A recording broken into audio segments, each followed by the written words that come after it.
Hello તાલીમાર્થી મિત્રો, અંગ્રેજી ભાષાના શબ્દ શીખવાનો આજે 175મો દિવસ છે. તો ચાલો શબ્દ શીખીએ. આજનો પહેલો શબ્દ છે કોન્સોલિડેટ. તેનો સ્પેલિંગ છે CONSOLIDATE. કોન્સોલિડેટ એટલે મજબૂત બનાવવું અથવા તો એકીકૃત કરવું. ઉદાહરણ તરીકે, the company plan to consolidate its operations. Company તેની કામગીરીને એકીકૃત કરવાની યોજના બનાવી રહી છે. ત્યાર પછીનો શબ્દ છે રેફરન્સ. તેનો સ્પેલિંગ છે REFERENCE. રેફરન્સ એટલે સંદર્ભ. ઉદાહરણ તરીકે, use this book as a reference. આ પુસ્તકને સંદર્ભ તરીકે ઉપયોગ કરો. ત્યાર પછીનો શબ્દ છે આઉટકમ.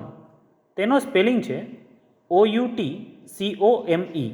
આઉટકમ એટલે પરિણામ. ઉદાહરણ તરીકે, the outcome of the meeting was positive. બેઠકનું પરિણામ સકારાત્મક હતું. ત્યાર પછીનો શબ્દ છે ઓવરવ્યૂ. તેનો સ્પેલિંગ છે OVERVIEW.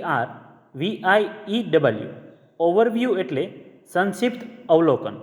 ઉદાહરણ તરીકે, he gave an overview of the project.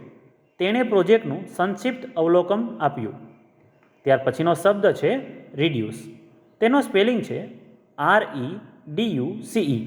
Reduce એટલે ઘટાડવું. ઉદાહરણ તરીકે, વી મસ્ટ રિડ્યુસ એક્સપેન્સીસ. આપણે ખર્ચ ઘટાડવો જોઈએ. તો મિત્રો, આજે શીખેલા 5 શબ્દો આ રીતે હતા. કોન્સોલિડેટ એટલે મજબૂત બનાવવું, રેફરન્સ એટલે સંદર્ભ, આઉટકમ એટલે પરિણામ, ઓવરવ્યૂ એટલે સંક્ષિપ્ત અવલોકન અને છેલ્લે રિડ્યુસ એટલે ઘટાડવું. તો આવી જ રીતે ITIની અને જોબની અપડેટ માટે આ ચેનલને સબસ્ક્રાઈબ જરૂર કરજો.